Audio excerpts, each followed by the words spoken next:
Assalamualaikum warahmatullahi wabarakatuh dan salam sejahtera.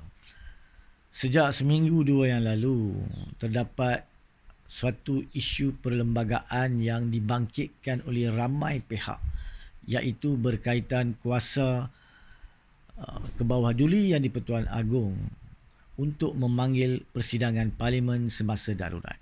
Yakni, adakah baginda tuanku boleh memanggil di bawah kuasa baginda tuanku ataupun baginda tuanku masih wajib menunggu nasihat daripada Perdana Menteri. Itu persoalannya.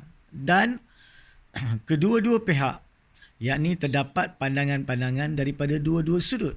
Satu mengatakan bahawa boleh kebawah duli Yang di-Pertuan Agong boleh dalam hal keadaan bergantung dan berpandukan kepada peruntukan perundangan yang sedia ada semasa darurat 2021 ini, baginda tuanku boleh panggil sendiri. Walhal ada pula pihak yang mengatakan tidak boleh, sebab peruntukan yang memerlukan nasihat Perdana Menteri masih wajar diguna pakai semasa darurat. Saya secara profesional sebagai pengamal undang-undang telah seawal-awal perkara ini berbangkit memberi pandangan bahawa baginda tuanku mempunyai kuasa untuk memanggil Parlimen tanpa nasihat Perdana Menteri. Perkara ini disokong juga oleh beberapa tokoh perundangan lain yang telah memberi pandangan yang sama, mungkin dengan approach ataupun perspektif yang sama ataupun berbeza sedikit, tapi pokoknya mengatakan perkara yang sama. Tetapi di pihak lain juga terdapat tokoh perundangan yang berpendapat sebaliknya, seperti Tun Abdul Hamid, bekas Ketua Hakim Negara Profesor Dr. Syam Rahayu. Terdapat juga pandangan seorang dua peguam yang dilaporkan dalam penerbitan media. Dan juga baru-baru ini, yakni pada hari Jumaat yang lalu, peguam negara telah mengeluarkan kenyataan mengatakan bahawa pendapat peguam negara adalah kerajaan dan Perdana Menteri yang masih perlu menasihati ke bawah duli Yang di-Pertuan Agong untuk memanggil persidangan Parlimen. Intipati perbalahan telah dihujahkan oleh kedua-dua pihak di dalam tulisan dan pandangan masing-masing yang telah disuarakan dan diterbitkan selama ini. Saya pada hari ini ingin memberi satu syur. Syur yang saya percaya kedua-dua pihak tidak mungkin akan berbalah.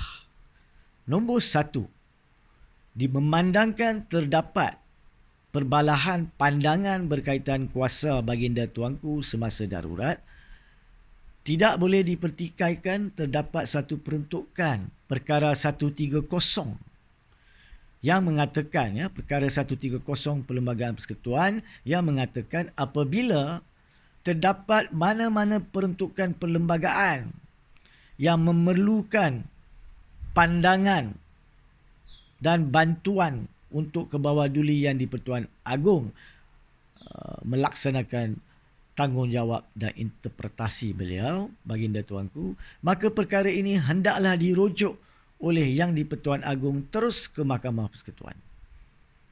Saya yakin setiap masalah dan pertikaian wajar diperselesaikan melalui cara yang sedia ada, dan cara ini ada di dalam Perlembagaan Persekutuan. Jadi saya mohon agar yang pertama, Istana Negara, penasihat-penasihat dan pegawai-pegawai Istana Negara menampilkan perkara ini kepada Kebawah Duli Yang di-Pertuan Agong kerana titah baginda tuanku pada 16 Jun dan Majlis Raja-Raja pada hari yang sama yang memohon ataupun yang minta dan menitahkan Parlimen bersidang secepat mungkin, sesegera mungkin, tidak akan dipatuhi oleh kerajaan melalui kenyataan-kenyataan kerajaan yang telah keluar, apatah lagi melalui pendapat peguam negara. Dan apabila peguam negara pula dalam keadaan mempunyai konflik kepentingan. Kerana apa konflik kepentingan? Sebab peguam negara adalah pegawai perundangan tertinggi yang wajar di bawah perkara 145 Perlembagaan Persekutuan memberi nasihat bukan sahaja kepada kerajaan, malahan kepada baginda tuanku.